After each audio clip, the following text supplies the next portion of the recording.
पदक प्राप्त करने वाले विद्यार्थियों की विशेष उपलब्धियों के लिए मैं उनकी सराहना करता हूं। विद्यार्थियों की सफलता में सहायता और प्रेरणा प्रदान करने वाले अध्यापकों, अभिभावकों तथा विश्वविद्यालय की टीम के अन्य सदस्यों को भी मैं बधाई और साधुवाद देता हूं। मुझे दिसंबर 2017 में आपके विश्वविद्यालय के दीक्षांत समारोह में सम्मिलित होने का अवसर मिला था। यह एकमात्र विश्वविद्यालय है जहां किसी समारोह में मैं दूसरी बार आया हूं।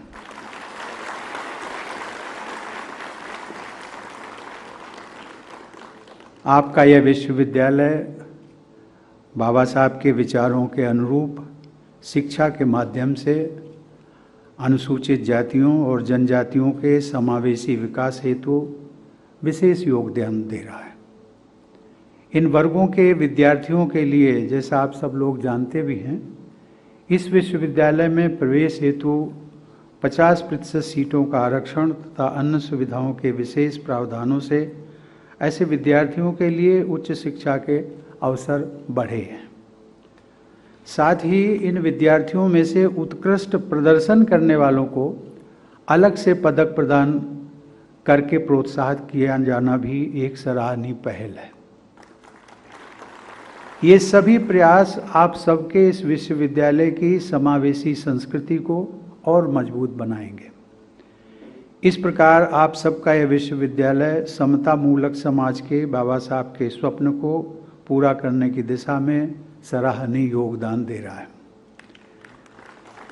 मुझे यह जानकर प्रसन्नता हुई कि सन 2017 में जब मैं यहाँ आया था, मैंने कुछ सुझाव दिए थे और मेरे सुझावों के अनुसार आपने एलुमनाई एसोसिएशन की स्थापना सहित कई कदम उठाए हैं।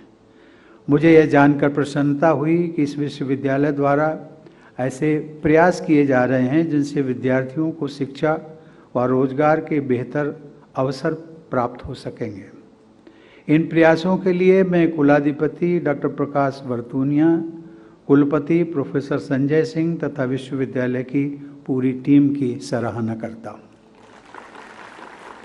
उत्तर प्रदेश की अपनी पिछली यात्रा के दौरान इसी वर्ष जून में मुझे डॉक्टर भीमराव अंबेडकर सांस्कृतिक केंद्र के शिलान्यास समारोह में संबोधन करने का अवसर मिला था। उस समय मैंने ये विचार व्यक्त किया था कि उस सांस्कृतिक केंद्र का आपके इस विश्वविद्यालय के साथ तालमेल बने और बाबा साहब के विचारों को प्रसारित करने के संयुक्त प्रयास किए जाएं, जिससे उनके बहुआयामी व्यक्तित्व और योगदान के विषय में आप सबको जानकारी मिल सके। हम सब जानते हैं कि विश्व के सबसे बड़े लोकतंत्र के संविधान के शिल्पकार होने के साथ साथ बाबा साहेब ने हमारे banking, irrigation, electricity system, labour management system, revenue sharing system, शिक्षा व्यवस्था आदि क्षेत्रों में मूलभूत योगदान दिया था। वे एक शिक्षाविद, अर्थशास्त्री, विधिवेत्ता, राजनेता, पत्रकार, समाजशास्त्री व समाज सुधारक तो थे ही, उन्होंने संस्कृति, धर्म और अध्यात्म के क्षेत्रों में भी अपना अमूल्य योगदान दिया। उनके अवदान के विषय में गहन और विस्तृत अध्ययन करना राष्ट्र निर्माण में सहायक होगा। देवियों और सज्जनों, लगभग एक वर्ष पहले राष्ट्रीय शिक्षा नीति 2020 के माध्यम से भारत को एक शिक्षा महाशक्ति के रूप में स्थापित करने के अभियान का शुभारंभ किया गया है। यह शिक्षा नीति 21वीं सदी की आवश्यकताओं तथा आकांक्षाओं के अनुरूप आज की युवा पीढ़ी को सक्षम बनाने में सहायक सिद्ध होगी। हमारे सांस्कृतिक व नैतिक मूल्यों से प्रेरणा प्राप्त करते हुए आधुनिक विज्ञान तथा टेक्नोलॉजी के क्षेत्र में उत्कृष्टता हासिल करने का हमारा राष्ट्रीय लक्ष्य तभी सिद्ध होगा जब सभी विद्यार्थी एवं शिक्षक पूरी निष्ठा के साथ प्रयास करेंगे। अपनी इस यात्रा के दौरान मुझे उत्तर प्रदेश सरकार द्वारा शिक्षा के क्षेत्र में किए जा रहे विशेष प्रयासों के बारे में भी और अधिक जानने का अवसर मिला।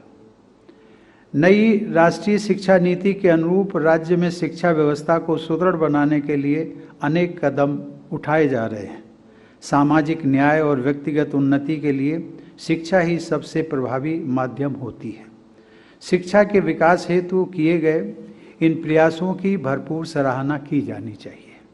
इसलिए मैं राज्यपाल श्रीमती आनंदीबेन पटेल, मुख्यमंत्री श्री योगी आदित्यनाथ एवं उनके अधिकारियों व कर्मचारियों की भूरी भूरी प्रशंसा करता हूँ।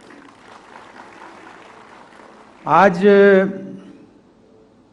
सावित्रीबाई फूले महिला छात्रावास का शिलान्यास करके मैं स्वयं को गौरवान्वित महसूस कर रहा हूँ। सावित्रीबाई फूले ने आज से लगभग 175 वर्ष पहले बेटियों की शिक्षा के लिए जो क्रांतिकारी कदम उठाए, उनका महत्व तब और भी अधिक स्पष्ट होता है जब हम तत्कालीन समाज में महिलाओं की स्थिति के विषय में अध्ययन करते हैं। आज हमारी बेटियां हमारे समाज और देश का गौरव पूरे विश्व में बढ़ा रही हैं।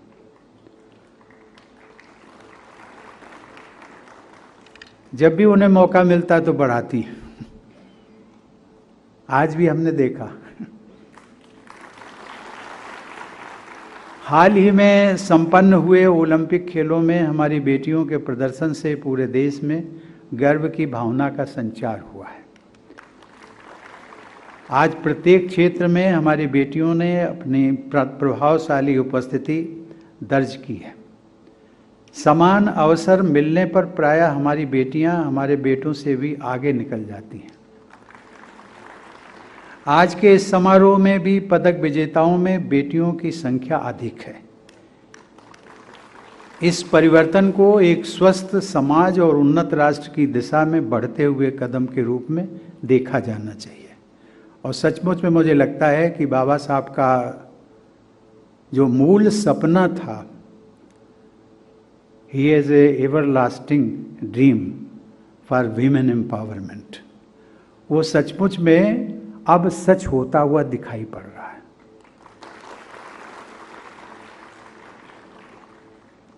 बाबा साहब के जीवन को यदि हम परिलक्षित करें तो हमें बहुत सारी चीज़ों को ध्यान में आएंगी कि उन्होंने हिंदू कोड बिल से लेकर के वीमेन एम्पावरमेंट, वीमेन रिजर्वेशन और न जाने कितनी लेबर सेक्टर में उन्होंने कितनी हमारी बहनों के लिए जो इनिशिएटिव्स लिए थे, वो सभी सराहनीय है।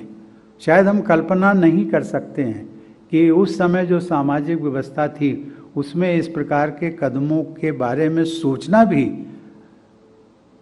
एक गुनाह माना जाता था।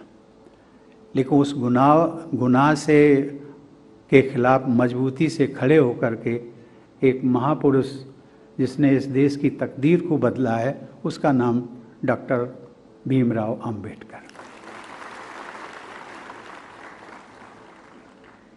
देवियों और सज्जनों, आज पूरे विश्व में जीवन के लगभग सभी पहलुओं में अभूतपूर्व परिवर्तन हो रहे हैं। ऐसे समय में विद्यार्थियों को सचेत और जागरूक रहते हुए आज के अत्यंत गतिशील वैश्विक परिदृश्य में अपना स्थान बनाना है, साथ ही एक बेहतर समाज और अपने देश के निर्माण में योगदान देना है। बाबा साहब की पुस्तकों, आलेखों और भाषणों में आप सबको ऐसे अनेक मार्गदर्शक और प्रेरक उल्लेख मिलेंगे जो आपके लिए जीवन निर्माण व राष्ट्र निर्माण में सहायक होंगे। मुंबई में समाजसेवी महिलाओं के एक समूह के समक्ष भाषण देते हुए बाबा साहब ने ज्ञान और शील के संबंध को स्पष्ट करते हुए अपने विचार व्यक्त किए थे। बाबा साहब के उन विचारों को मैं उन्हीं के शब्दों में साझा करना चाहता हूँ। उन्होंने कहा था, हम सबको अपना मन पवित्र करना चाहिए। हमारा झुकाव सदाचार की ओर होना चाहिए। शिक्षा के साथ साथ मनुष्य का शील भी सुधरना चाहिए। शील के बगैर शिक्षा की कीमत शून्य है। ज्ञान तलवार की भांति है। मान लीजिए किसी व्यक्ति के हाथ में तलवार है, उसका सदुपयोग अथवा दुरुपयोग करना उस व्यक्ति के शील पर अविलंबित है। उस तलवार से वो किसी का खून भी कर सकता है अथवा किसी की रक्षा भी कर सकता है। ज्ञान की भी वही स्थिति है। कोई शिक्षित व्यक्ति जिसका शील अच्छा है वह अपने ज्ञान का उपयोग लोगों के कल्याण हेतु करेगा, परंतु यदि उसका शील ठीक नहीं है तब वह अपने ज्ञान का उपयोग लोगों के अकल्याण में करेगा। जिन्हें स्वार्थ के अतिरिक्त और कुछ नहीं दिखता है, जिन्हें थोड़ा भी परमार्थ करना नहीं आता है, ऐसे लोग केवल शिक्षित हो गए तो क्या लाभ हुआ। बाबा साहब ने एक प्रश्न चिन्ह लगाया था, to the category of educated people. प्यारे विद्यार्थियों, आप सबके विश्वविद्यालय के प्रतीक चिन्ह में 3 सार गर्भित शब्द दिए हुए हैं। वे शब्द हैं प्रज्ञा, शील और करुणा। भगवान बुद्ध के आदर्शों को व्यक्त करने वाले इन शब्दों में भारत के व्यापक जीवन मूल्य समाहित हैं। हम सबको, विशेषकर युवा पीढ़ी को, इन जीवन मूल्यों को आचरण में ढालने की आवश्यकता है। शिक्षा अथवा विद्या की सार्थकता के विषय में समझाते हुए बाबा साहब ने भगवान बुद्ध द्वारा प्रतिपादित प्रज्ञा, शील और करुणा, इन आदर्शों की बहुत ही सरल व्याख्या प्रस्तुत की थी। उन्होंने कहा था कि विद्या के साथ साथ प्रज्ञा यानी समझदारी, शील यानी सदाचरण और करुणा यानी समस्त मानव जाति के प्रति प्रेम भाव की भावना का होना आवश्यक है। प्यारे विद्यार्थियों, बाबा साहब ने भगवान बुद्ध, संत कबीर और ज्योतिबा फूले को अपना गुरु माना था। संत कबीर की वाणी के अथाह सागर से बाबा साहब ऐसे उद्धरणों को चुनते थे जो व्यक्ति और समाज को सीधे सीधे समझ में आए और उपयोगी भी हों। बाबा साहब को संत कबीर का ऐसा ही एक कथन बहुत प्रिय था, जिसका मैं उल्लेख कर रहा हूँ। उन्होंने कहा, कबीर कहे कुछ उद्यम कीजिए, कबीर कहे कुछ उद्यम कीजिए, आप खाए औरन को दीजिए। इस पंक्ति के माध्यम से बाबा साहब ने उद्यमशीलता, आत्मनिर्भरता और स्वयं के उत्थान के साथ साथ समाज के कल्याण की भावना के साथ कार्य करने की प्रेरणा दी है। बाबा साहब कठोर परिश्रम और स्वरोजगार के पक्षधर थे। उनकी आर्थिक सोच निजी उद्यम को प्रोत्साहन करने की थी।